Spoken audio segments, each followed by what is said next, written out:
Feel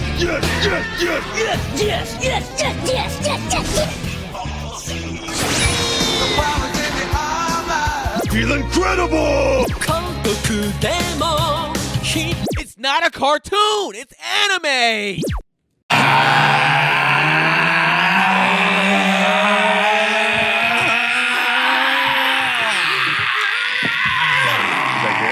That was good. That was great.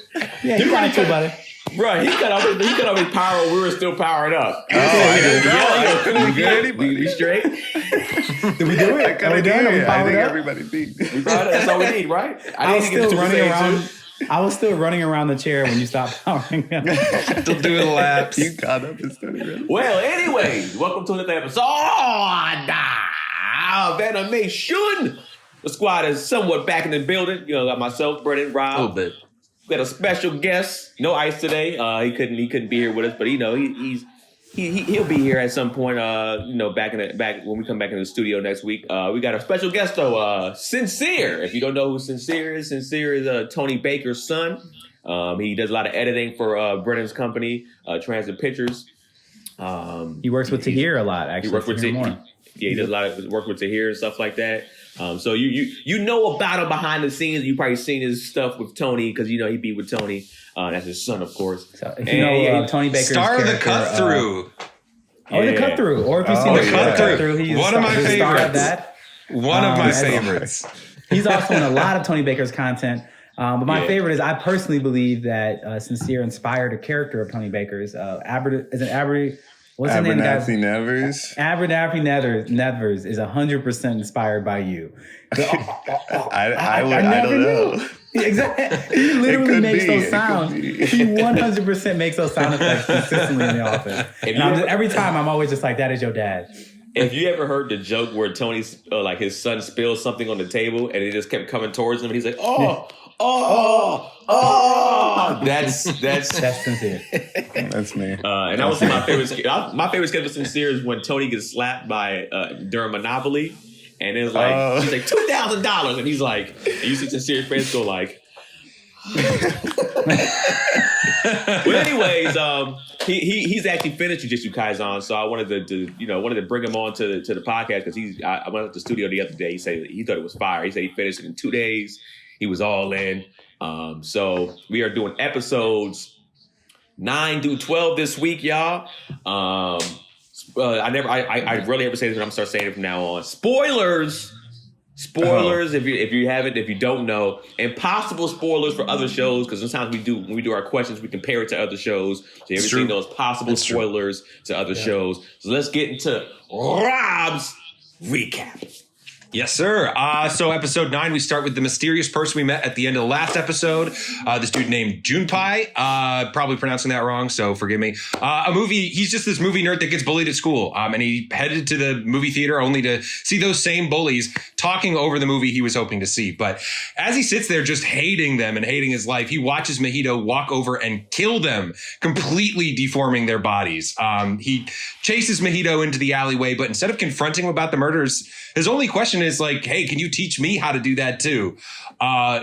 Red flag. So later, Yuji and Kento arrive at the theater before the cops do and try to find, clues about the murders. Kento teaches Yuji how to track residual curse energy. And though Yuji's trying really, really hard to impress Kento, this professional sorcerer is more concerned about just getting the job done. We get a really short flashback where we see Gojo introducing the two of them, saying Kento, he's a first grade sorcerer, trusted ally. And while Gojo is, off doing business, he trusts his friend to take over Yuji's training. And Yuji's super excited, but Kento's like, hey, I'm not a big believer in Gojo's ideals, jujitsu sorcerers are shit, all this kind of stuff. But, he agrees that there needs to be change at the top. So he's going to give Yuji the opportunity to prove that he's useful. Back in the present, the two are, they follow the curse tracks outside, but it leads them into a trap where they're attacked by two deformed curses. And in the fight, we see Kento's abilities to create a weak point on his enemies and exploit it. And he demonstrates it for Yuji, defeating one of the curses without even unwrapping his blade and using the blunt end of it to slice through it. Yuji takes on the other curse, and showing the fruit of his training, he's now able to control his cursed energy in such a way to enhance his physical attacks, making every one of them like hit twice, just like multiplying the damage. This divergent fist technique, he's able to punch a hole through his opponent, but Kento makes a disturbing discovery. He notices a watch on one of the curses and is able to take a photo of it, meaning these actually aren't curses at all, but deformed humans that were created by Mahito. Tough break for these guys. Shoko, the school doctor, confirms this, but because of the transformation, they went into shock and attacked the sorcerers just kind of out of confusion. And it's that same shock that eventually overwhelmed their bodies and killed them, not the damage they took from the fight. But clearly, Yuji still feels guilty about this. And after seeing him fight and seeing how much he cares about others, Kento can see Yuji is the real deal and tries to, perk him back up. He's saying, hey, we need to go all out to figure out, what went down here. So elsewhere, Mahito is teaching Junpei all about the world of curses and how they are created by collected human fear. Sometimes he says if enough people fear something strongly, they can make it real, even if it's just a story like the nine-tailed fox, which we've seen, in other animes and other stories, or monsters from movies. However, they can also fear more abstract things like natural disasters or dangerous places. And those fears gave birth to powerful curses that we've met. Jogo, who represents the earth. Incredible. I'm sorry, I just love that they took the idea, they start you off on the show with the idea talking about curses being born from fear. And then it used very specific types of fears and examples. Like we're very small and micro. And now they're like, okay, now that you understand that and you understand this world, here's the real shit. Like this is the real fears humanity has. And this is what manifests from that. I just thought that was brilliant. Go on. Yeah, super cool. Yeah. So like I was saying, Jogo, Brennan's background, he represents fear of the earth, like natural disasters. Dagon, who represents the sea, and Hanami, who represents the forest. And Mahito says he represents the fear people have of other people. Back with Kento, he's ID'd Junpei on the theater security tapes and asked Yuji and Kiyotaka to go track him down, see if he might be dangerous. Meanwhile, he is tracked down where Mahito is hiding out and plans to go smoke him out. Next episode starts with Junpei getting bullied by another group of kids, but when he tries to stand up for himself with his newfound confidence, it really just only makes matters worse for the guy. Later, he talks to Mahito about, whether the opposite of love is indifference or hate. And he believes it's hate because, what else would drive people to hurt others, and says indifference is actually what people should be striving for. But Mahito disagrees. He has the ability to see and manipulate people's souls, and by changing the shape of their soul, he can change the shape of the person. And he goes on that all these emotions that people feel are just the results of the soul's metabolism. And in the end, humanity and souls, they're not that special. Because of that, they should feel free to live their lives how they want. And if Junpei feels anger enough to kill somebody, he should, just like a hungry person would want to eat to live. And Mahito is just like, if you want to kill somebody, I fully sanction it. Like, you go right ahead, kid. What's funny about that concept? He has a point, but not that far. No. Like, do what you want to do in life, man. Just go for it. But it doesn't include just killing a person because you want to kill somebody. Hey, man, you said I look stupid. I'm going to kill you. Dial it back like a few notches.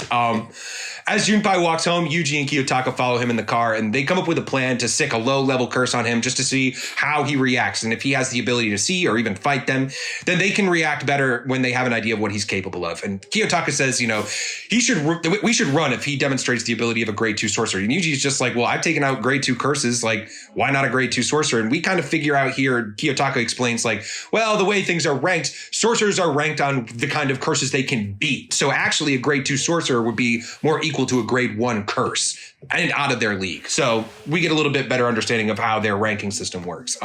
Meanwhile, Kento tracks down Mahito in the Tokyo sewers and promises to beat him quickly before he has to punch out and go into overtime.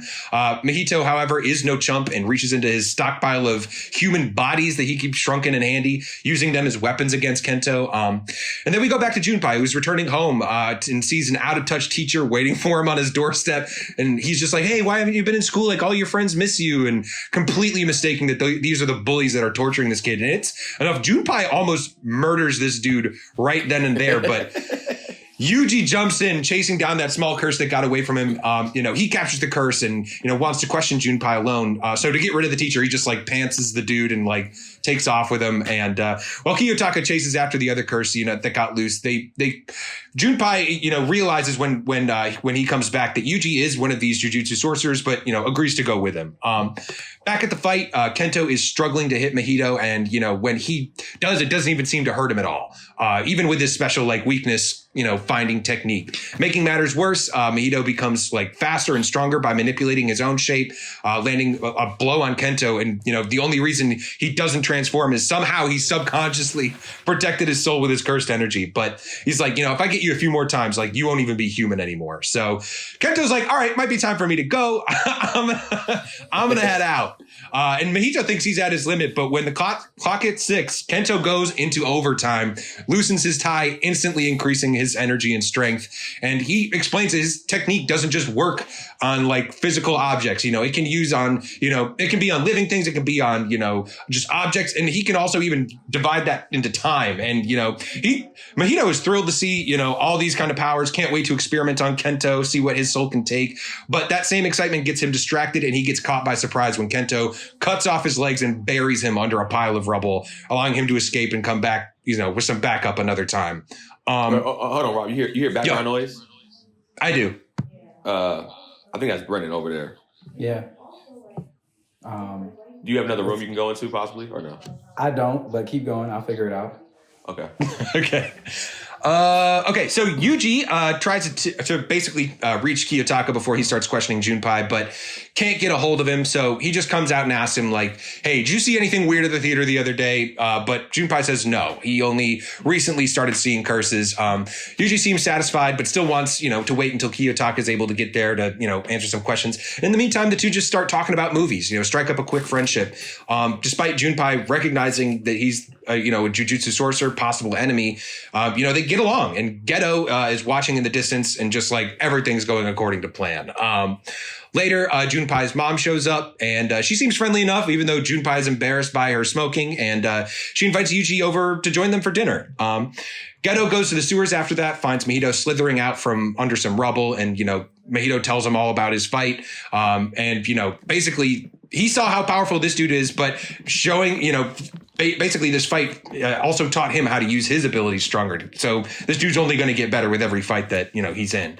Elsewhere, Kiyotaka is, caught. He's caught his curse, but is nervous when Yuji tells him about his plans to eat dinner with their murder suspect. And when he gets a call from Kento, who's patching himself up, he tries to play cool, but accidentally lets it slip that Yuji got separated. And Kento's just he's thinking about everything that's been going on, connects Mahito to what's been going on with the attack on Gojo and from the other curses, realizes it's all connected. And it's we got to take these guys out before it's too late. So at dinner, Yuji's making both Junpei and mom laugh. They're having a great time.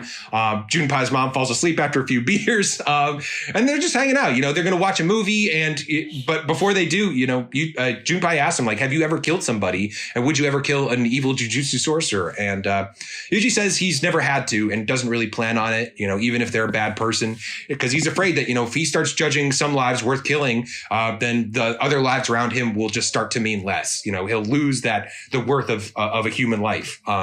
Later, alone, Junpei's thinking about that answer, and at least for then is just you know what, you're right, I'm not going to seek revenge against my tormentors. However, downstairs, his mom wakes up and finds one of Sukuna's fingers on the table, and a curse that's been drawn in sneaks up behind her, and we hear in voiceover that she's killed. Mahito explains to Junpei, what the finger is and how it must have been placed there by some enemy of his, and with that, Junpei's need for revenge immediately comes back. Kento, meanwhile, goes out again to fight Mahito, and Yuji, seeing he was injured, begs to be taken along, but Kento's it's too dangerous. You're going to have to take a certain human life if you keep this job, but, today's not that day. Just the way Mahito fights, you're going to have to kill somebody. So he's just trying to spare the kid for now. Junpei, meanwhile, all dressed in black, walks to school, as one of his bully accepts an award at a school gathering. And outside, Geto and Mahito are putting a veil over the school, knowing, it's going to attract Jujutsu sorcerers. But most of all, they hope it brings Yuji. Geto leaves, believing Mahito can handle things from there, while back inside, Junpei just starts his attack. He puts all the students to sleep, except for the bully and that out-of-touch teacher, and confronts them both, revealing the cigarette burn scars that he's been hiding with his hair. And asks the bully, if he's the one that left the finger in his home. But of course, the bully has no idea what he's talking about. Junpei doesn't care, though, and uses his new curse techniques to poison the boy and beat him bloody. And as he's hoisting him up in the air, that's exactly when Yuji bursts in the room, seeing that Junpei's like jellyfish curse is floating behind him. And he's just like, hey, man, stay out of this. In a small flashback, Yuji calls Kento after finding out about the veil over the school, and he wants to go, but Kento's like, just wait. He's like trying to get rid of some of Mahito's like curses in the underground with his backup. And he, of course, doesn't listen. Kiyotaka is just like, hey, man, stay. Of course, he doesn't listen. He goes and Kento tells his buddy, like, hey, man, take care of this. Finish this off. I gotta go. At the school, Yuji and Junpei are fighting. But, he can't break through the defense that the jellyfish, curse provides him. All the while, they're continuing to debate, if the lives are even worth saving. And Junpei wraps up Yuji in one of his poison techniques, and we see that he got some training from Mahito, but Yuji's just too strong for the poison to take effect, and he's actually able to land a few hits on his former friend. And he tells him, everybody's got hearts worth saving, but Junpei, he refuses to believe that. He breaks down, explaining if that's true, that means that the people that have wronged him and his mom and his family did so with those same hearts, and he can't handle that. And with that, he tries to stab Yuji, but Yuji, he's trying to show him that, there's mercy out there. He refuses to continue fighting even after taking that hit, and tries to ask him what happened. And, he tells him all about his mom. And Yuji's just like, damn, come to Jujutsu High. You'll find lots of support and people like you. We can fight together. But before he can answer, Mahito arrives. And the curse traps Yuji against the wall and tells Junpei he's a fool for trusting him and transforms him into this monstrous form, telling him to attack Yuji.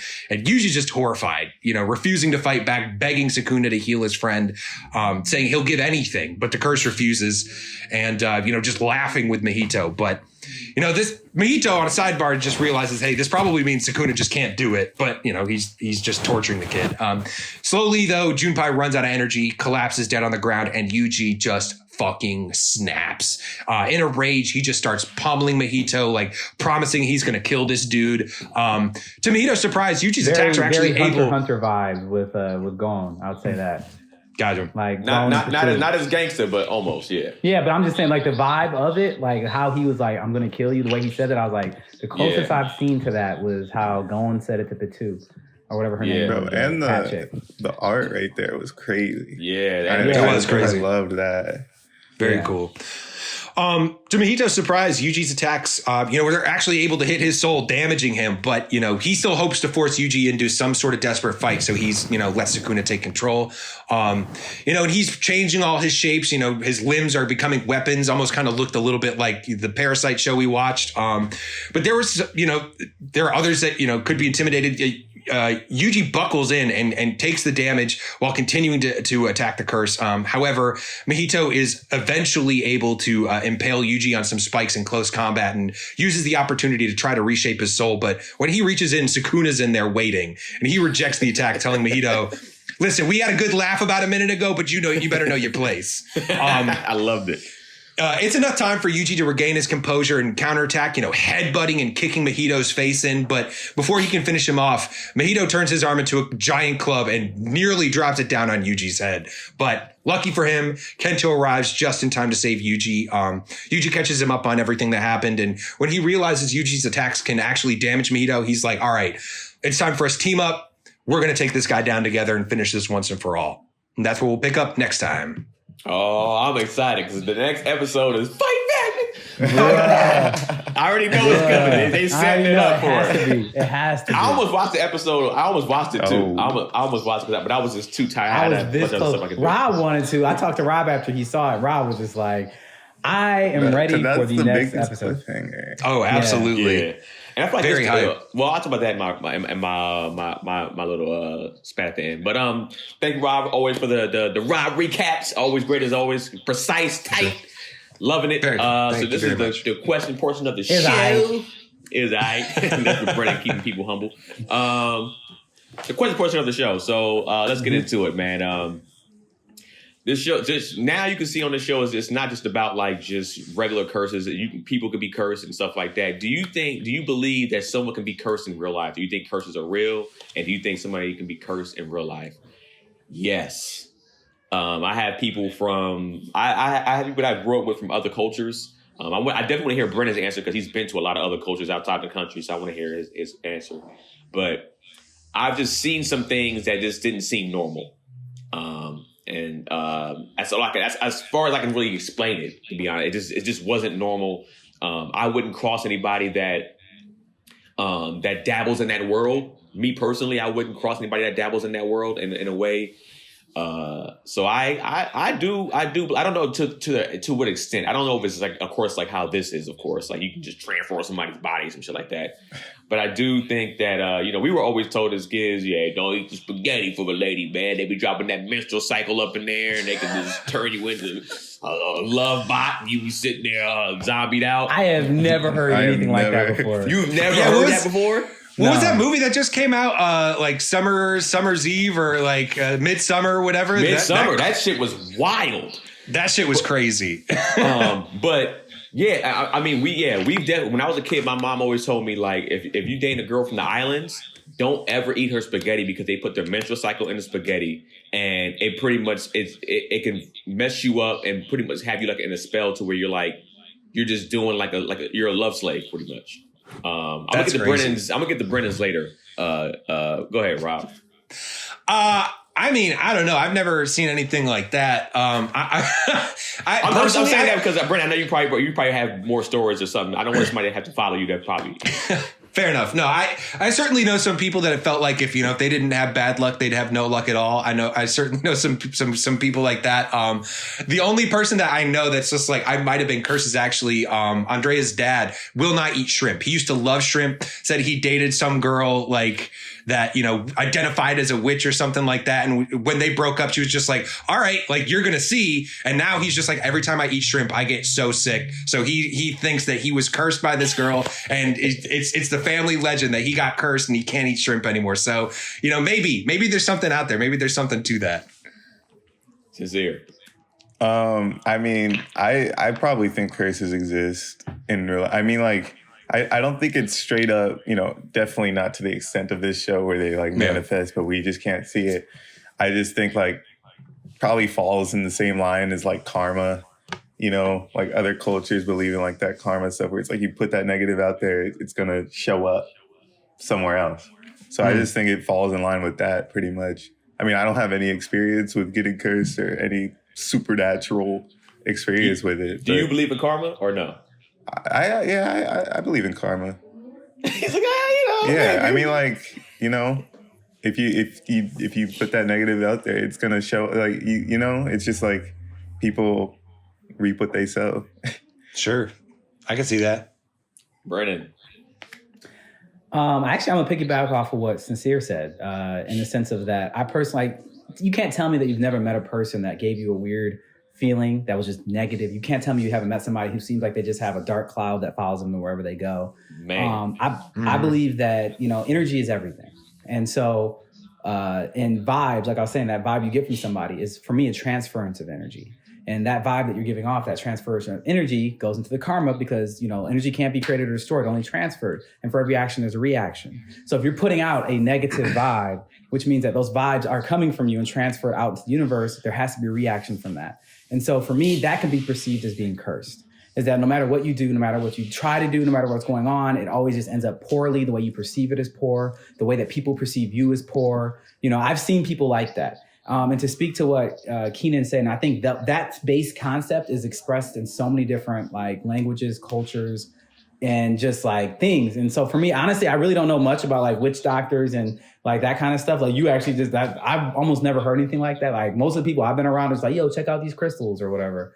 Or sacred geometry, like that kind of shit. Like, but when I travel, it's like, I'll encounter other religions and stuff, but most of the time, what you'll see, what I've been able to find is that a lot of it's based in ritual, and ceremony. You know what I'm saying? So it's not like, you don't really get into the negative stuff when you first are introduced into a culture.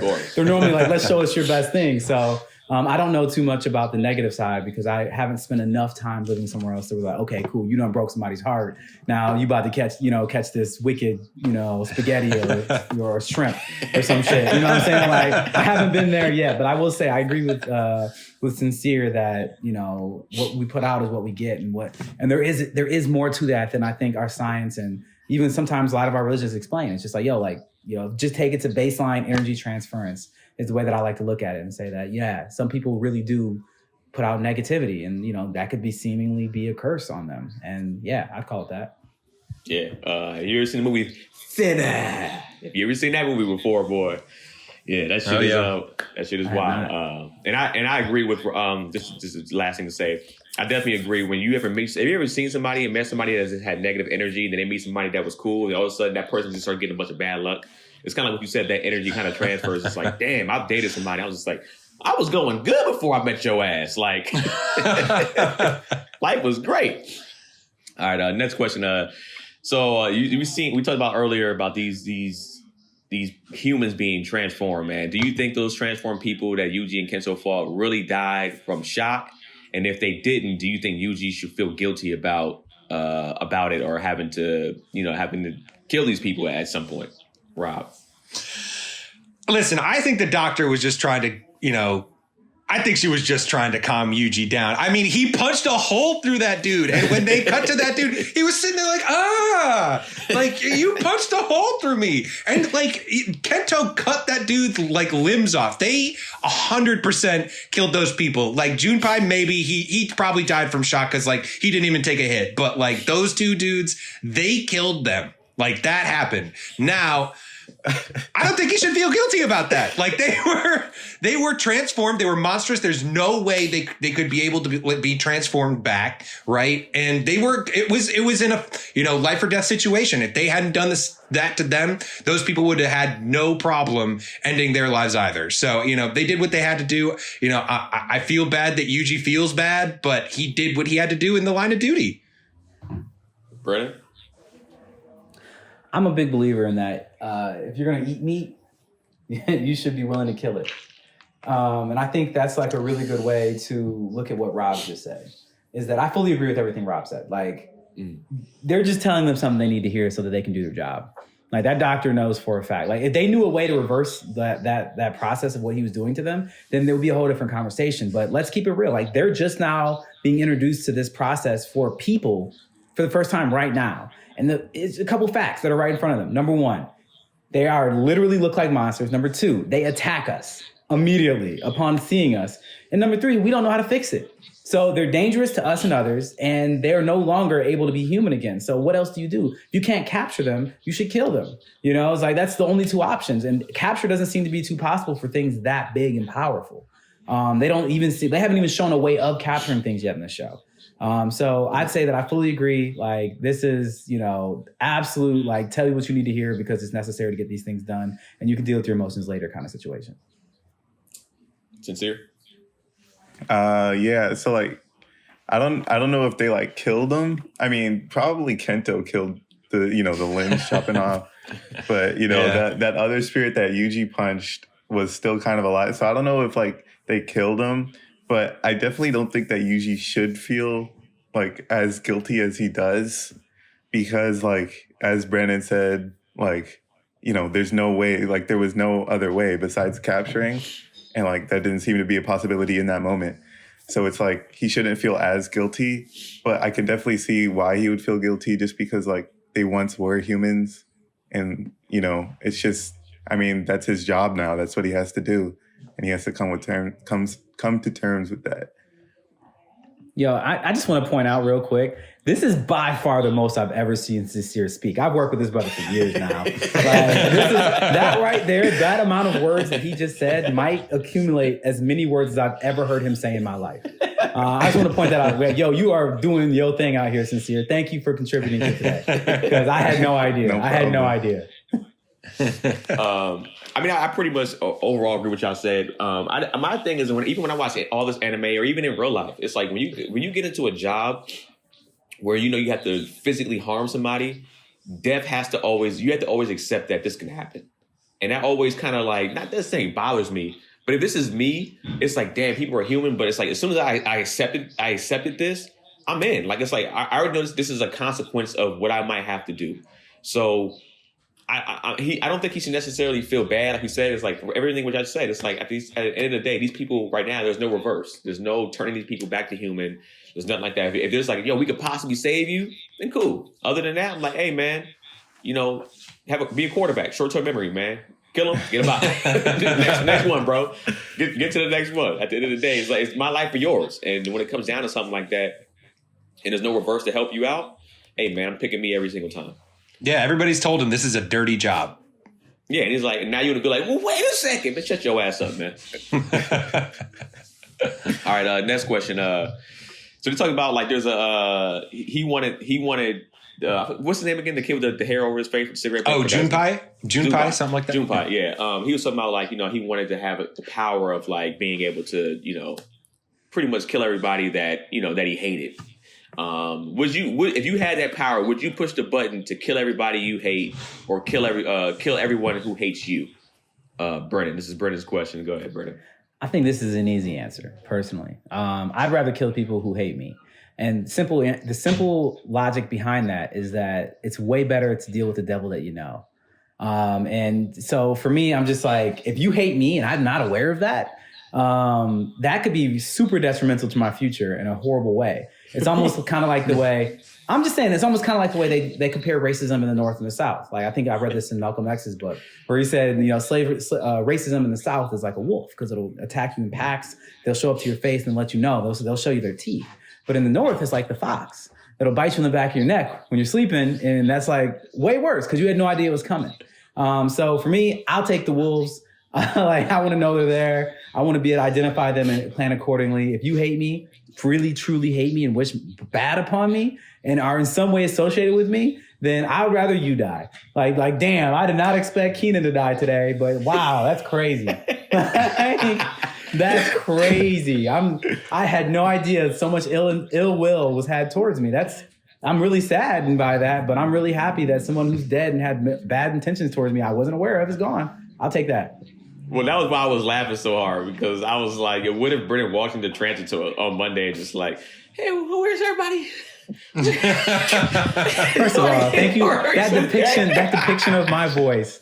First of all, let's just start there. Where's everybody? Look, I feel like I've already taken enough L's today, Keenan. I've already taken enough L's, and I will be taking more L's, but it doesn't matter. All I'll say is that was a horrible voice. I don't like Bro, it. I just want to see Brennan like call Tony Valentino like, hey, Maya, have you heard from Tony all day? He just disappeared out of nowhere. Okay, that's weird. And Dre, we told you wrong. Hey, man, to answer the question, would I push the button to kill everybody I hate? Nah, I don't think it's ever that serious to me.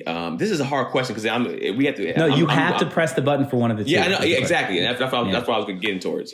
This is very hard for me to answer, but I guess it would be to kill everybody that hates me too, just because. I mean, I don't care that much to want to kill anybody that hates me, but I also know that so many people will mess up opportunities for you. They will possibly mess up your life.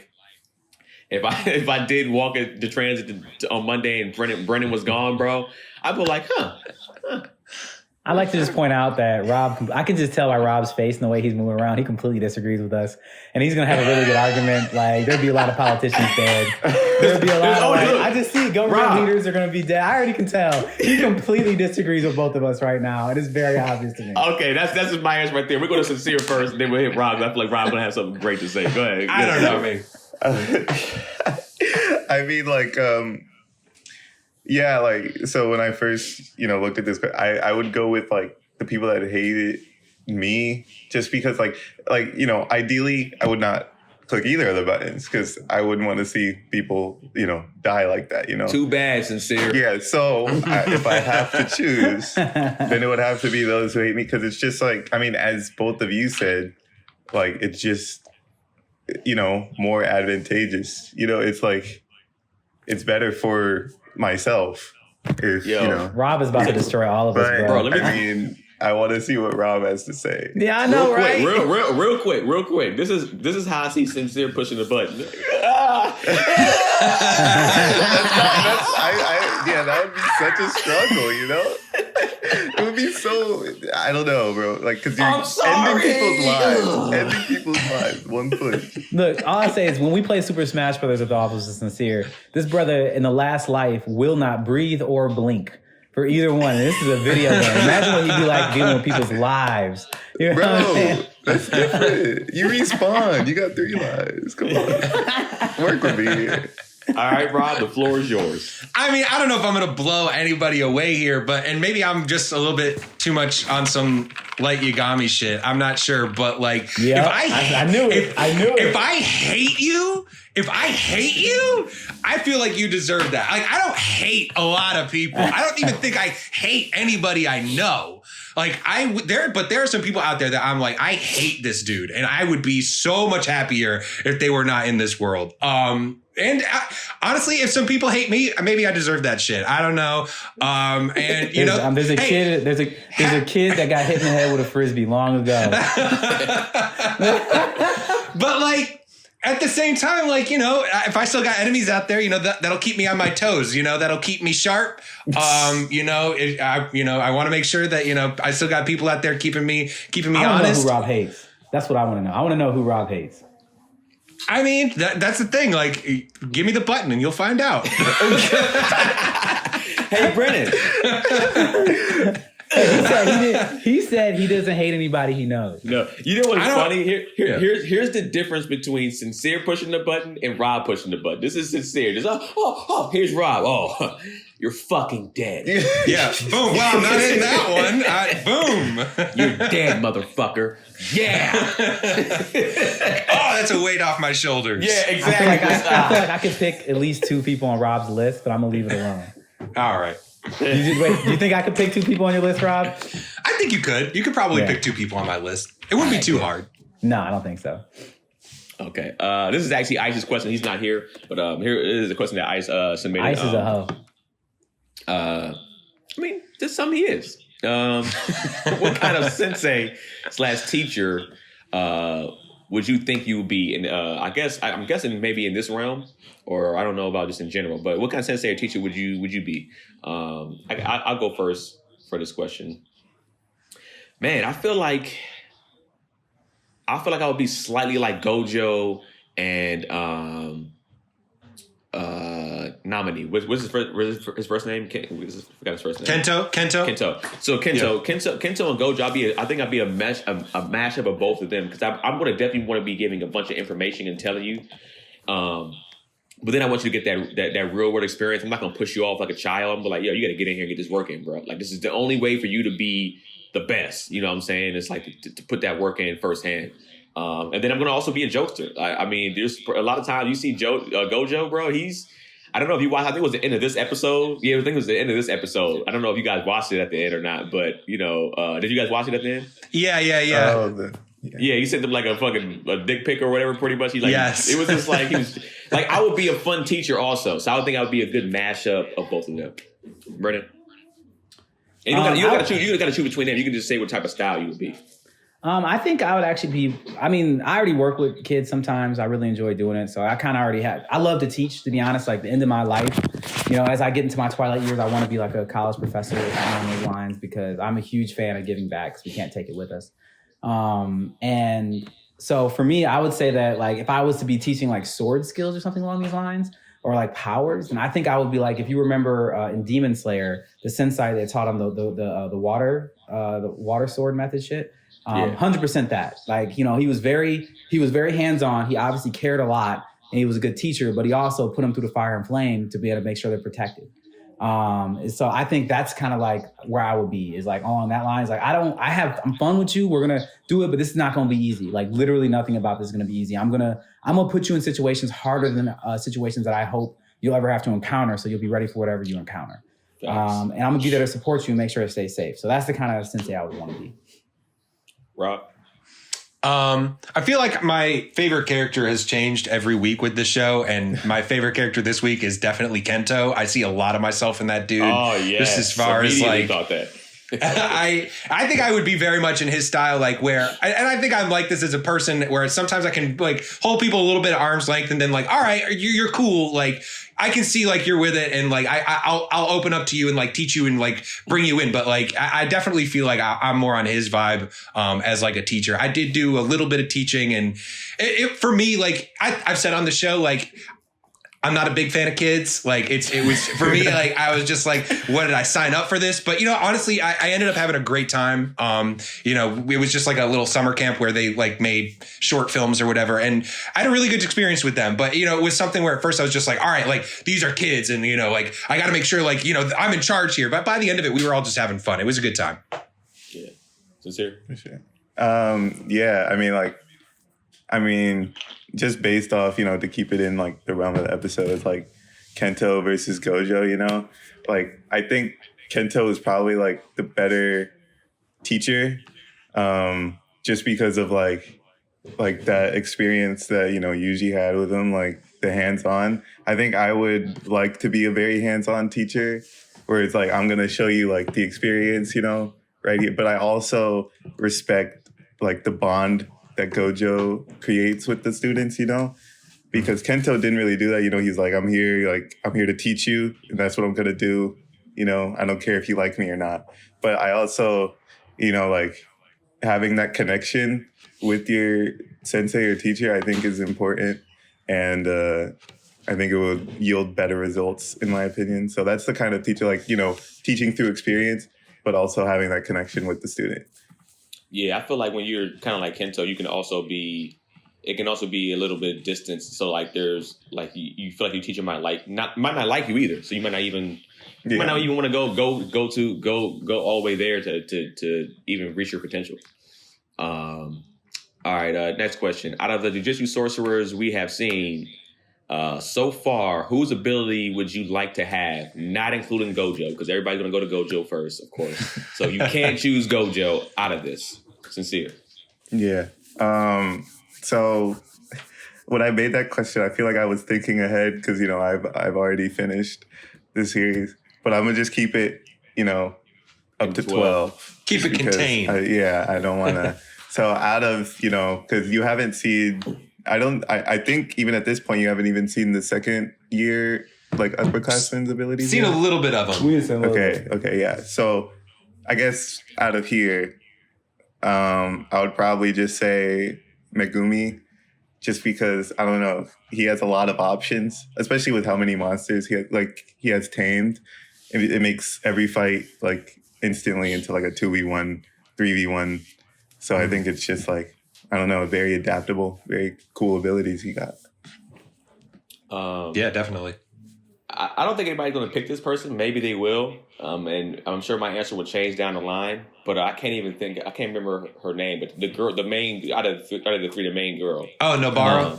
Nobara, yeah. I would choose her because once I saw her make a voodoo doll, bruh, like at the end of the day, I'm just going to hide behind a corner, stitch a little voodoo doll, put a nail through your heart, and then it's a wrap. I won.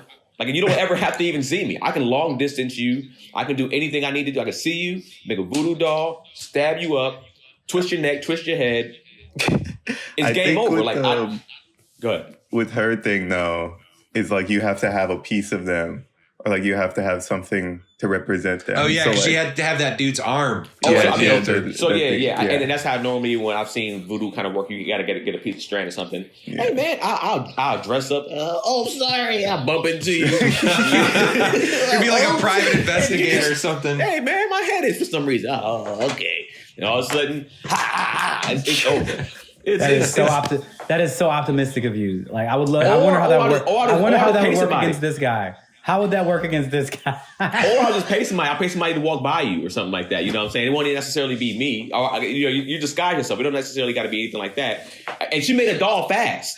So as soon as I bumped to him, like, he'd be like, hey, you son of a bitch, I'm gonna incinerate you. I already made that doll. Like, while I'm burning, I'll be 53 burns up to my neck, but I'll be like, I got him. So I'm cool. Brennan? So does this guy count as a Jujutsu sorcerer? No, he's a curse. He's a curse. Okay. I would say then I would take the principal of the school. That's a good one. I think his powers are pretty dope because being able to animate the unanimated or the dead is a very, very, very powerful. We don't know the extent of his power yet, like how many things he can animate at once or whatever. But like, if he's dope and he's very powerful, either he's gonna be animate a small amount of things that are excessively powerful. I wonder, the thing is, you could I don't know how far your imagination can take it, but that's one of my favorite things about shows like this or Shows like My Hero Academia is like with quirks. Like they give you one little quirk and you're like, that's not too powerful. He can just transfer himself through stuff. And then Lumillion kicks everybody's ass because he learned how to use it so well. So I mean, for me, it's like, can I animate clothes? You know what I'm saying? Can I make it so that whatever outfit I'm wearing makes me into a superhuman in that moment? Like, can kill I the kill you know what type I'm saying? shit, bro? Now you kill the What'd you kill. say? Yeah, exactly. That's what I'm saying. Like that, or or can I make an entire army where I have literally a horde of 1 million different beasts that follow me everywhere I go in brigades? Like it could be whatever. Like, you know what I'm saying? Like it could be these hands on site in a lot of different ways depending on the extent of the power. So I'd say that one is one of the most interesting powers, and I'll take that. Rob. I'm gonna pick somebody we actually haven't seen too much of yet, and I think this is actually what I was talking a little bit. Not Panda, but actually Toge, the other second year, who has the cursed speech. We've only seen a little bit of that so far, but when he went up against that third year from the Kyoto school, and he just was like pulled down his little scarf or whatever, it was just like stop moving, and he had to he's compelled to stop. Like that seems super cool. I can't wait for that dude to come back. Like that pick that you just said is what Sincere's pick would have been if he thought we knew about that. No, yeah, I probably. Yeah, you see how excited Sincere was while you over there talking to him? Like, him. He's dope. Honestly, he's kind of like one of my favorite characters. I mean, I can totally see that. Yeah, it makes sense, Sincere. It's the one you're most like. Like, I'm not gonna talk until I have something. I really like how he's just like salmon rice. Yeah. That's so cool. Yeah, no, he's super dope, and I think he could end up being really powerful with that technique. So it could be really cool. Yeah. All right. Next question. So we talked about the fear and stuff like that. Mahito explained that if enough people fear something, even fictional monsters and villains, they could become real curses. Which monsters or horror villains do you think will make the worst kind of curse? Brennan, do your best. Rob first. So we know Brennan's not a horror person. He's watching scary movies like that. I don't watch horror movies.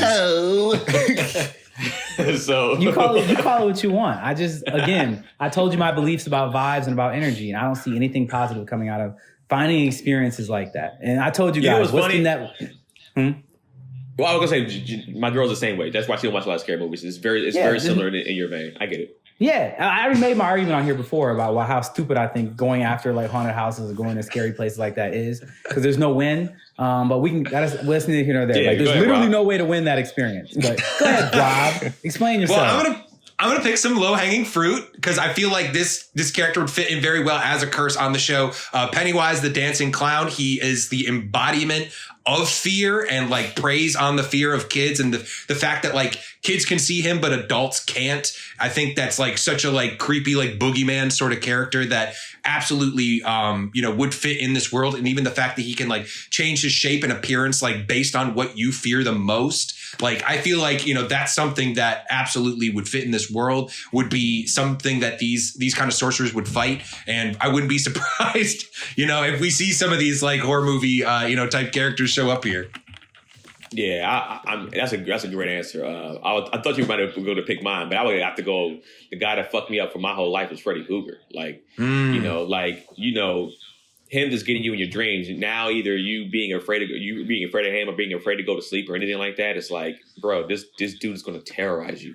I can see that. I don't know if anime has had that before. I'm sure they have. But just a villain like that, to where you can't even fucking sleep, that's where he gets you. Bro, that's crazy. I don't care what you can, manifest in your dream. You probably, this person is probably mastered it. You haven't. So very scary. Freddy Krueger's my pick.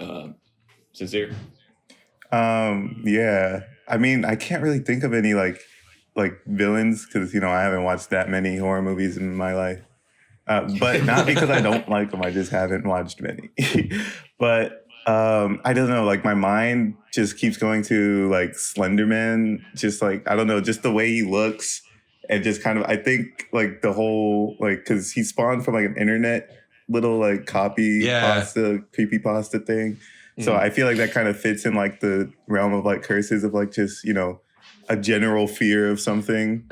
So I don't know. Absolutely. That's just what my mind goes to first. Didn't even two girls kill some classmate or something of theirs in real life because of they were trying to do something with Slender Man? That's kind of what we're talking about. Yeah, this is yeah, dude. Yeah, it's kind of based off the whole idea of curses. Slender Man definitely fits there. Oh shit! I didn't even know about that. I'm like, whoa, wait a second. People are crazy, man. Brennan, what you got, man? What were you able to dig up? We gave you extra time. I got two. Okay. So one of them is more funny. The other one is more serious. Which one y'all want first? I'll go serious first and funny second. Yeah. Exactly what I was thinking. If you've ever seen the movie The Ring, I've seen it. And the girl that crossed through the televisions is pretty much exactly an embodiment of a curse. Like, she shows up to places that people are having issues with from a place of terror and does terrible things to them. So 100% a curse. The funny answer is just remembering my childhood and the things that scared me the most. I would say Falcor. Holy crap, I was scared. Like, Falcor is one of the most terrifying things of all time. See, the thing is, y'all like, who's Falcor? Like, everyone's serious, literally looking up Falcor. It's the big white dragon from the Never-Ending Story. That movie was terrifying. That stupid dragon was terrifying. I don't care what y'all say. Like, I was watching that young, I was like, why? Why is he on this thing that's supposed to eat him? And yeah, I just hated that thing. So I'd say Falcor just is for me, a creature of nightmares. I get that. I'm just saying, I was like 3 years old when I saw that shit the first time, and I was like, that dragon. If you look, it looks funny in a picture, but watch him talk. That's when it's terrifying. The way his jaw moves, I was just like, okay, he is creepy. It's very weird. Were you scared, like, as a kid? Were you screaming as a kid when you watching that, Brennan? No, man, I wasn't screaming. Like, I just wouldn't watch the movie. Like, people would start watching it, would come on, and I would just get so uncomfortable watching that stupid dragon. I'm like, I'm gonna go do something else. Like, this ain't doing it for me. I didn't even care about the story. It just made me uncomfortable. I was like, I don't like this. I don't like this dragon thing here. All right, I get it. Next question. So in all the anime that we've seen, we've seen a bunch. Characters almost always reveal their technique. Oh, you know what I'm going to do next? The first thing I'm going to do is do this. And after that, I'm going to do this. Kento, I think his name's Kento, but I just put nominee. Finally gave the reason why. Do you agree that revealing a technique to your opponent gives you an advantage? And would you be willing to reveal a technique if you were going against an opponent? I think this is an interesting question. I think this is an interesting perspective too. I think if you are a master of your craft, it doesn't matter. Like, if I'm a master of what I'm about to do to you, or the techniques that I have, it's like I can tell you what you're going to do and what I'm going to do, and I already have all the counters of how you're going to try to go about it. I'm going to still kill you. It doesn't matter what I tell you. I'm so dope at this shit. Well, I can just do this. I prepared for that already, bro. So I'm gonna just do this now. Saying that, would I use that? No, I think I would just be like, no, I'm not going to tell you. That's how I want to destroy you. I don't think my arrogance is like that. I don't come across as like an arrogant person like that. So I'm not going to tell you what I'm going to do to you.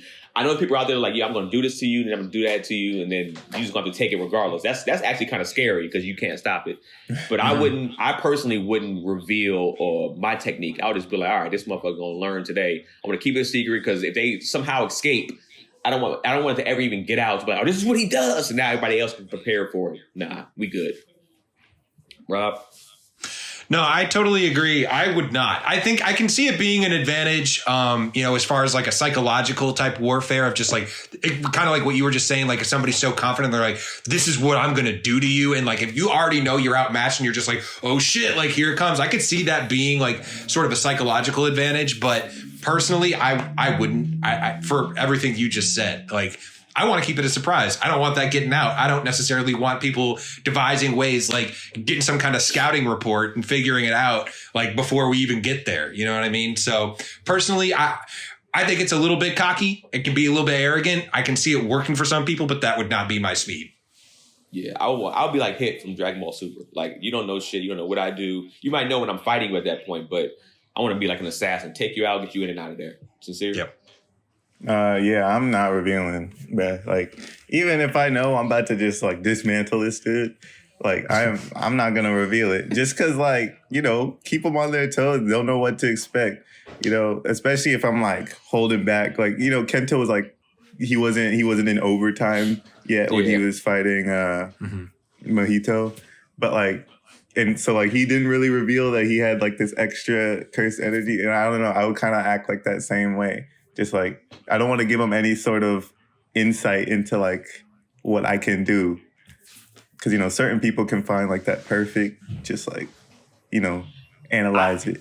I really wish you did the opposite, Sincere, because you are the person that doesn't speak a lot. So if you were just like, here's what I'm going to do to you. I'm going to destroy. I'm going to do this and this and that, and you're not going to do anything about it. That would be terrifying. Sincerely, I can say sincerely this. I'm going to actually disconnect each one of the tendons in your body. Yep. So that you can just be limp as I beat you senseless. Like, oh, wow. It's like, that would actually be terrifying. And then I can see him apologizing after he's done with you. I'm so sorry that I did this to you, but it had to be done. I probably would. Oh, no, that's even worse. Don't apologize. They don't apologize, bro. I know. There's a lot of variables in this question for me that make it hard to answer. It's mostly because it's like, is this a fight to the death? Because if I'm fighting somebody to the death, then no, I don't care. Like, you're not gonna, like, there's no reason that, like, only thing that feeds is your ego at that point. And if I'm gonna kill you, I don't personally believe you'd necessarily take all these memories with you anyway into the afterlife. So I don't care. I don't really care. Like, I'm just gonna kill you. You know what I'm saying? Like, it's over. Like, I'm gonna kill you as quickly and efficiently as I can. I'm gonna give you as little opportunity as you can to hurt me. I'm not gonna have any long out speeches. I'm not gonna have anything. I'm gonna kill you very quickly. Like, bloop, you're dead. And that's it. Like, maybe I'll talk shit to your corpse. Who knows? But otherwise, Brendan doesn't have a person. Brendan doesn't know that. Stop talking shit. Brendan talks shit until he finishes talking shit. That's how I go with video games, everything. So Brendan, well, the you're thing dead. is, like, no, I'm just saying. So I actually that raises another point. Depending on what type of power you have, it can be advantageous to give people knowledge about what you do, or for me, more likely is to mislead. You know, say it's like, this is what my power is when it's not that. You know, that kind of thing is something I would probably do. Is make you think you're understanding what you're seeing, but make sure you don't.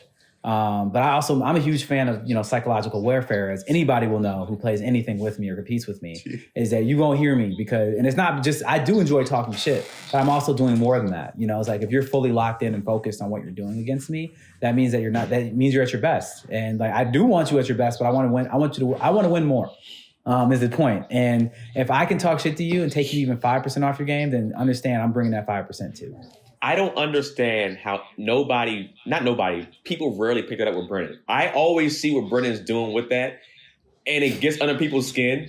And I'm just like, how are they just letting this happen to them? I've completely disassembled people before in competition, where it's just like, after the competition, I actually had to apologize to them. I was like, hey, look, I didn't know. Like, I'm sorry. Like, I didn't know it was going to go this far. Like, I didn't know you were going to fall apart to this point. Like, that wasn't personal. Like, I just really wanted to win. Like, you know, like, damn. Like, it happened to one of my cousins, man. Like, we were playing like flip cut. You ever play that game where you have to flip the cup, like from like its regular sitting cup position to its open mouth cup position in one solid movement on the edge of a table? And I it was so bad. I dismantled him so bad that every time this relay race got to him, like, the game ended there because my shit talking, he couldn't flip the cup. He just completely fell apart. And I was just like, that's why you ain't shit. Nah. He couldn't do it. I will say, I don't think Brennan's ever done that to me, but his dad has. We played a game of pool, and his dad just, like, picked me apart. And, like, he found me later. He's like, hey, man, it's nothing personal. I'm like, I know. I know. But he absolutely destroyed. You know what I'm saying? Like, it is, the bloodline is strong. It absolutely, it's right there. Yeah, Keenan, my dad will pick you apart. Talking to John. He will. You saw he was trying to pick me apart while we were playing table tennis. Like, he comes hard for you, too. Like, my dad, he'll go right for the jugular. Right for the every jugular. time. Hey, I every grew up time with a dude named Corey Baker. He's a juggler goer every single moment. I'm prepared for it, and I feel like if I'm outmatched, I'm outmatched at something too. It's something that at table tennis, I'm not going to beat your dad, so I'm not going to sit there and even allow shit talking to get to me. So even probably you too. I'm not the best at it, but if it's like a certain game, ain't no probably, sir. Oh, here we go. I'll beat you. It's already started. It's already started. I'm saying, no ask table tennis Rob. in sight. Do you think that I can beat Keenan with my left hand? I'm sorry to do this to you, Keenan. He probably could. I've seen him do it to people before. I don't play table tennis. He's played a lot. Exactly. Was then like yes, a few months he ago could. when we had a show in Arizona, and I actually had to had to whip Janelle's ass in it real bad. And my confidence was up. If you would have played me that day, I don't know. But, you know, anyways, next question. Let's get into the next question. Brennan shaking his head like, bitch, out. You could also get this work sincere in table tennis. Hey, man, look. At the new studio, put one up, bro. At the new studio, put one up, man. All right, next question. What are your tiny despairs? We talk about like Kento was talking about things that make you an adult, and he was kind of telling like Yuji like, yo, bro, you're a kid still. You're not. This is why I have to be this way. You're not an adult yet. You haven't got here yet. So what are some tiny despairs that make or / made you an adult, Brennan? There's so many. I would say like the first one is just responsibility in general. It's just like you are held responsible for everything now. And it's like you direct your consequences for a very small action can last for years. That for me is just a lot. That the first time that happened to me is like, I think I got my first like speeding ticket or something like that. And I was just like, this isn't a big deal. And it's like, oh, you got a point on your license or something like that. Now all your insurance goes up for this long, blah, blah, blah. I'm like, I just went 7 miles over the speed limit one time. I have to pay thousands of dollars over the course of years now. Like, yeah, that's how it works. Adult. Whereas in a kid, when you're a kid, there aren't any real like life consequences. Like you get in trouble, but it's just like the trouble ends at your household doorstep for the most part. Yeah. But like after you're an adult, like that's done. And also like eating. You know what I'm saying? As a kid, you're just like, I want to eat the sugar, the sweets. Like I want to eat all these things. And like as an adult, we can do that now. You can go to the store and buy whatever you want. Look, there you go. You can eat whatever you want to eat as an adult. But it is not worth it normally. It's not worth it. You feel things like one of my time despairs is that you can, as an adult, it's sincere, you're going to learn this. As you get older, I personally have the belief that it's not so much that your body starts to deteriorate immediately because I'm not old enough for that yet. But I think you start to feel more of your body in ways that you haven't felt it before. Like you can feel everything now, as before you just didn't even feel it. It's just like you eat something and you're like, whatever, I ate it. It comes out. Like now you eat it and you're like, oh wow, like there's a fog in my brain from the thing I ate, or I haven't drank enough water today because I can feel it this way. Woo! You can just feel it. Water. You know what I'm saying? And I was just like, wow. Water's a big deal. That's a big one. Water's a big fucking deal. I like how everybody's looking for their water. As I a gallon a day. Gallon a day. Yeah. But yes, that's my despair. Rock. Apart from a gallon a day, to borrow another Tony Bakerism, man, that rent comes due every month. Every month. There's no month off.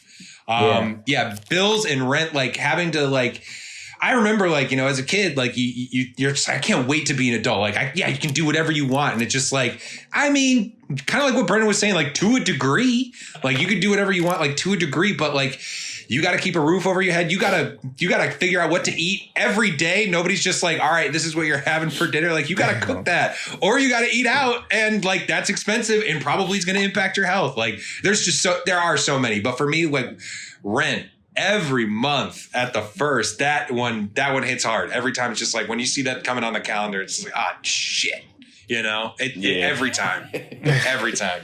I want to stay away from what Rob said. That was mine was bills, which did you not just feel what Rob said to your core though? Like, bro, we just paid rent. Like we just and we had went for like the whole rent assistance at one point when the pandemic hit, and we actually got approved. But these motherfuckers never got it. Like they never took it out of our thing so we can get it to help us out. So we were pissed off. So, oh my God. Bro, yes. And even, I think Brendan and Rob hit on some good things. The same thing. I hit around 30, 31. And when I started eating certain things, I was like, holy shit. Like, I used to be able to eat a donut, play 11 games of basketball, full speed, lose no energy, good to go when I was under 18. Even probably till about 21.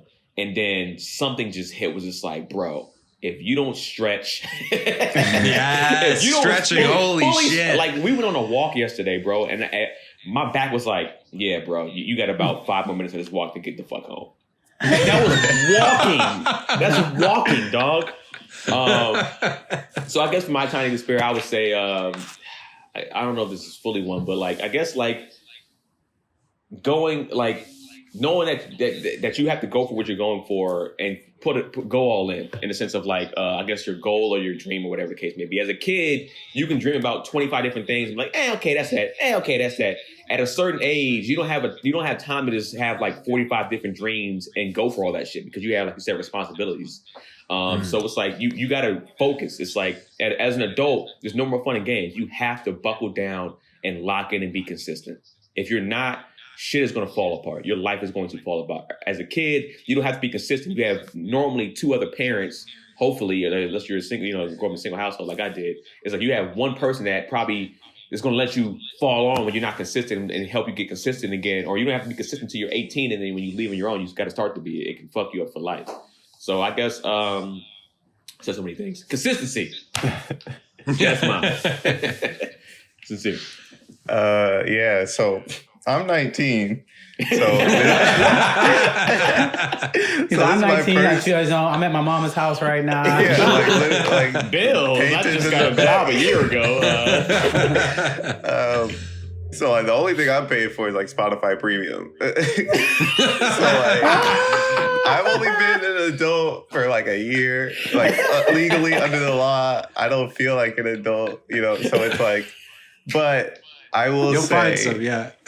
that like waiting at the DMV sucks, bro. Yeah. That was the worst. And like, the responsibility stuff that also, is not fun at all.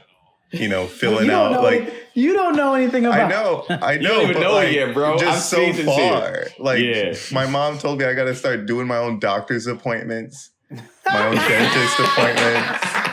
I was like, welcome. No way. Welcome. Join us. So yeah, actually, the thing is that we're laughing, but I actually remember those conversations, and you're right, Sincere. That junk. My mom told me that, like, no, you got to do your own thing. Now I was like, oh, but it's scary. That shit is scary, yeah, man. It is. I don't know how to do that. Like, don't worry, I'll show you, but I don't want you to. I just want it to happen. Yeah, just make it happen. Just tell me I got to be there at this day, this time, and I'll be there. But doing it myself. Like, Yeah, man. I think I'll settle on if I have to choose one of the doctor's appointments thing, because. That's actually big. I mean, I'll be honest with you, like doctors and dentist appointments, like I wasn't making a lot of those my whole life until somewhat recently. Like, I was every once in a while do like a doctor's appointment because I was just like, I know I've been on my ass about go to the doctor, Kaden. But like, yeah, man, I that is, and it's scary too to make that appointment. Last question. Would you rather be a character in Jujutsu Kaisen or a character in Demon Slayer? Sincere. All right. Yeah. So basically, when I first thought this question up, I was like, who would you rather fight, like demons or curses? Mm-hmm. But then I just expanded it to the world. But I think I'd rather be a character in Jujutsu Kaisen. I don't know, just because, Tokyo seems fun to live in. Like, no lie. Like, and also, I feel like, before, like, so far what we've seen in, like, Demon Slayer versus Jujutsu Kaisen, like, there's more, like, techniques, you can use your cursed energy to do a whole bunch of things. It's like flowing, So, like, I don't know, I feel like Jujutsu Kaisen, there's, like, a lot of, like, intricacies with the cursed energy that you can, like, use. And, living in Tokyo seems fun. So that's my answer. Brennan. I don't want to live in either one of these worlds. To be fully honest, like they both suck. Demons or curses. Either way, you're fucked. Like both of the deaths you get from these are horrible. You saw Tanjiro's family got slaughtered, and his sister got turned into a demon. Like what? And then these curses. Like the dude touches. I know. I'm just saying, like, I guess I'll take Tokyo too, because it's just like I keep my video games. You know what I'm saying? In the internet, like that's it. That's the reason. It's like I still keep all my creature comforts. I don't have to go to Edo period Japan and live with demons versus living in modern day Japan. You know what I'm saying? Like I'm here for that. I'll take modernization evil over sleeping outside, doodling in a hole like. Demons all day. Yeah. I would say as of right now. I'm sorry, one quick question. I apologize, Keenan. Go ahead. Any of you guys ever had to shit in a hole before? Dig a hole and shit in it? Have you ever had to do that before? No. All right, just wondering. So, you sound like you have, Brennan. Many times, unfortunately. That sounds terrible. It's not fun. I do not recommend it. Bugs it's a hard pass crawling on you. Ah! Come on. Nah, bro, it's a squat. It's a squat. Oh, that's terrible. Yeah, my legs ain't built for it right now. I do on the upper body. I would have to say Jujutsu Kaisen for here's a few reasons. Brennan hasn't read Demon Slayer like that. I have. Rob has. I don't know if Sincere has. No, I haven't. And these upper moons are the fucking truth. There's no joke about them. As of right now, I haven't seen any enemy in Jujutsu Kaisen that I'm like, okay. They a beast. In Demon Slayer, Rob knows there's no game to be played. That's one. No. Two, in Demon Slayer, I feel like you're also limited. Like kind of like what Sincere said, you got a different extent of your power in Jujutsu Kaisen. I feel like in Demon Slayer, you lose your sword, it's or your weapon, it's damn near a wrap for you. It's not much that you have left to do. Whereas these guys, they have a whole thing they can probably build from and expand on their powers. I don't want to go keep going about it once because I want to just because I take anything that Rob says.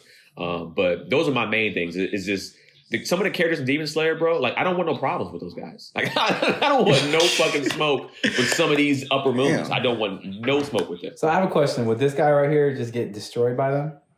The upper moons? Yeah. Oh, dog, it's not even close. Yeah, It's not even close, bro. Brennan, you're going to see during this movie, when this movie finally comes out, supposedly this month, you're going to see these upper moons are the real deal Holyfield. Rob. Yeah, I mean, I'm going to make it a clean sweep. Jujutsu Kaisen for a lot. I mean, for pretty much the same reasons, creature comforts, living in Tokyo.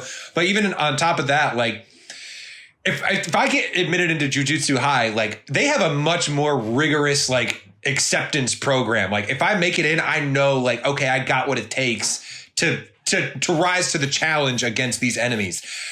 Even from what we've seen in Demon Slayer season 1, like, they are just, depending on who taught you, they are just taking anybody.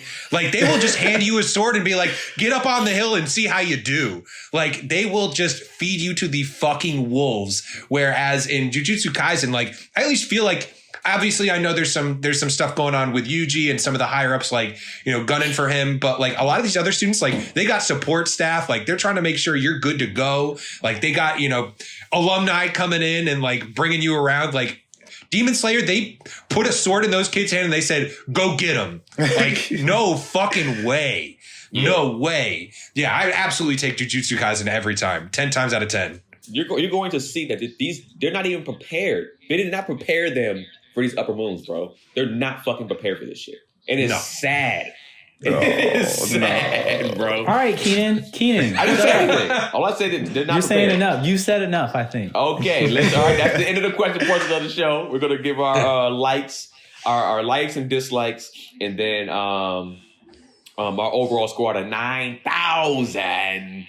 So we'll go with you first, man. We'll go with you first, Sincere. How do you feel? What was your likes and your dislikes? They don't got to be super extensive. And then what was your overall score of these 12 of these 4 episodes? I'm sorry, 9 to 12. Yeah. So yeah, I like these episodes because I think I told Keenan before I liked every episode in this season. And I think what I like about these 4 is, we got to, see more of Kento, see what more he can do. And I think that was really cool.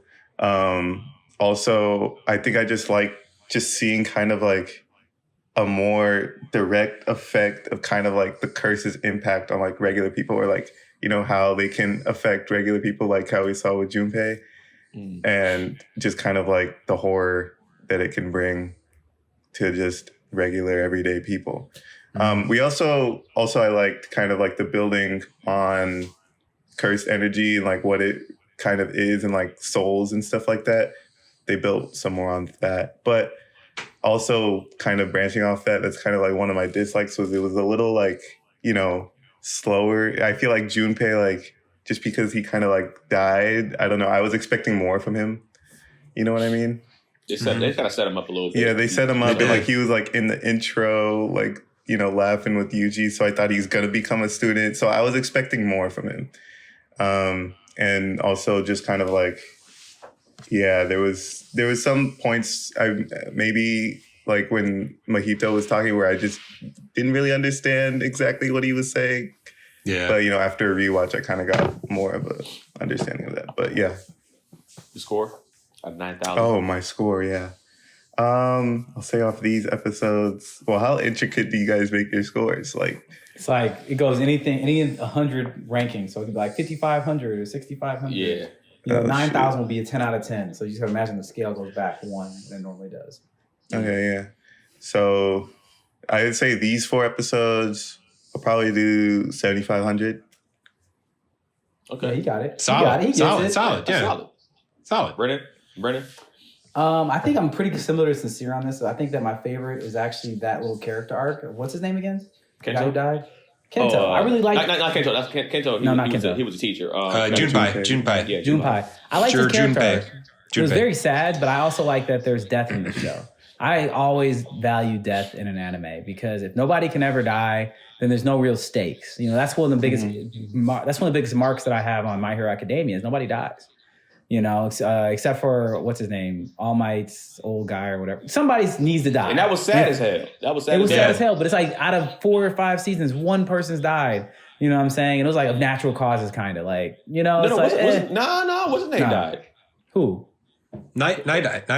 Night Eye. Yeah, that's it. That's what I'm talking about. Night Eye. Night Eye died. Yeah, he died from that fight. He didn't die in natural causes. He got stabbed up like a bunch of times. Natural But for me, causes. but my point being is like Night Eye also got introduced in the same season he died in. Yeah, You know, I hear so that. it's just- I hear that. You know, and it's like the 4th season before somebody died. But for me, I'm happy that we're seeing that it's possible for death to occur in the 1st season. I think that Junpei's character arc was dope. But on the other side of it, that's one of my least favorite things is that I think it could have been way doper. I think if he became a sorcerer and then had that conflict of interest and, you know, that changing of heart thing, you know, that happens in a lot of these anime that are like this, of like, you know, having those moments of climax or whatever. I think that it could have been better, but at the same time, not a big mark on that. I really enjoyed these 4 episodes. Last week, I gave it 8,200. I'm just going to say it did slow down a little bit this week for me, but it did end on an extremely serious cliffhanger where I'm just like, yo, like it was one of the hardest experiences I've had not continuing watching. So I'm going to say it stays pretty steady. I'm actually going to bring it down just a little bit and call it 8,100. Oh, okay. Rob. Yeah, I like this stretch of episodes a lot. It felt like a little mini movie, you know, where we got to meet Kento and Junpei and like kind of see those characters get introduced and fleshed out over the course of these 4 episodes where we didn't even see a lot of these characters that we've met. Like we see maybe a couple, like a flash of like Nobara and Megumi and what they're up to. And like, that's it. But I think it shows the strength of the show and their characters that, you know, they can keep doing that, keep bringing in new people. And I'm like, I like this dude too, or I like that guy. And I find this interesting. And I think that's the show's greatest strength. Is the characters. Sincere mentioned it earlier too. I think the animation's really cool. I love the change up in the styles, especially like, you know, when they bring in the cursed energy, that like much rougher, like thicker line style is really cool.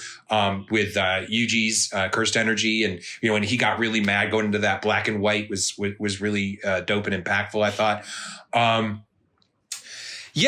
For dislikes, I mean, I don't know. I'm just to be nitpicky. I think Junpei needed to be nicer to his mom. You know, I thought he was way too hard on her. Like, yeah, you know, parents can be embarrassing. You know, maybe she has a little bit to drink at night, but she's a single mom. She's working hard. She's not like making a bad life for him. She seems like she's trying her best. But no, it's been a really fun show to watch. I'm more hyped for these next 4 episodes than I have, I think, for any other stretch that we've had coming up. So I'm excited to get into it. I'm going to give it an 8,000.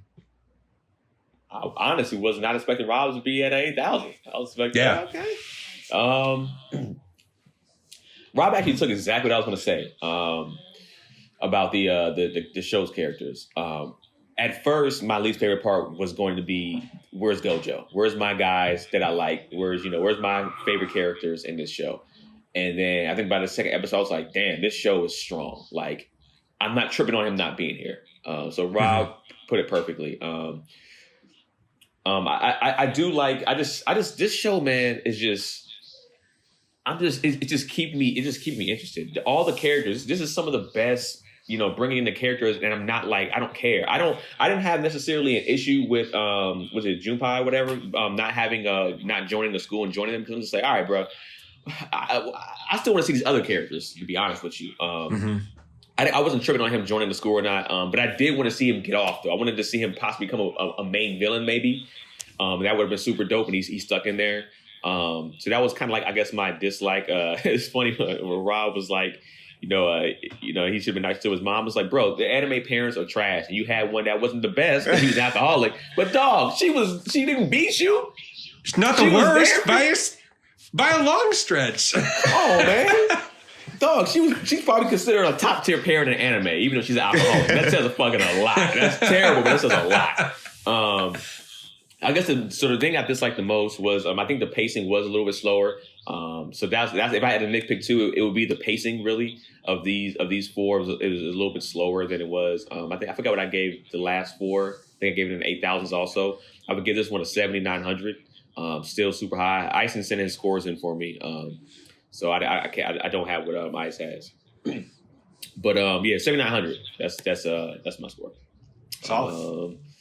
So that's the end of that. Question portion of the show was done. Our overall scores is done. Ison give his scores in. So what do y'all think in the comment section, man? What do y'all think in the comment section about these questions? Let us know. And also always remember, we're the greatest fucking anime podcast. The disappointment in Brennan's face right now. I saw Brennan when I was mentioning Ice name. Brennan was like this. No, the thing is, I had to think about it because You're muted. Can't hear you. You're muted. No, I had to think about it because if I pulled these off, then the sound plays from the computer and then it goes into my, you know what I'm saying? So like I didn't. You'd still hear it on purpose. Okay. So I just sat here and took it. That's why I was so mad at myself. I'm just like, this is the reason I like plugging headphones. You know what I'm saying? Like, I got these Bluetooth headphones on, and there's nothing. Congratulations, you played yourself. Congratulations, you played yourself. That's great. I want to thank everybody that came to Sincere. Thank you, man. Thanks for being here, man. Give us your social media stuff. Go ahead. Oh shoot! I mean, I'm on Instagram, Sincere with 2 underscores because Sincere is taken, and I hate that. I mean, what else? I mean, I stream on Twitch occasionally, Sincere underscore. But yeah, what's your game of choice that you be smoking people on? Overwatch. Nice. It's the game I'm the best. He's on a competitive team for Overwatch, aren't you? Yeah, that's what I mainly stream is like practice and stuff, just so I can go back to it later. But I sometimes stream for fun as well. Very cool. Who do you main? Zenyatta, Ana. That's my guy, yes. Zenyatta. Fuck yes. Bro, Zenyatta. I love that healer class. I love that dude, man. He's great. Love those orbs. All right, catch Ice at Ice.McGowan on everything. Rob? Yeah, RV Danger 44 on Twitter, RV Danger on Instagram. Brennan? At Brennan the Best on Instagram. Keenan Baker on everything. Animeshun podcast on everything. SHUN. We will be back in the studio next week, man. I'm so excited. I know the squad's excited. Rob, you gonna be there or no? Or you gotta still. I will be there. Yep, I'll be there. Rob's gonna be in the studio with us too. Yes, the squad will be in the damn studio next week. Good video, good backgrounds, hopefully. Oh, yeah, barring something happens. Don't say that, Brennan. Oh, man, my heart's sad, bro. It's my studio, man. I ain't want to promise nothing, bro. Like, stuff can happen. That's true. Sometimes some other important stuff might come up. But yeah, so episodes, something to do next week. You'll see. Buffer. Yeah, my brain's not working right now. Anyway, we'll see you next week on another episode. Oh, man, I made Shun. And so anime was solved forever.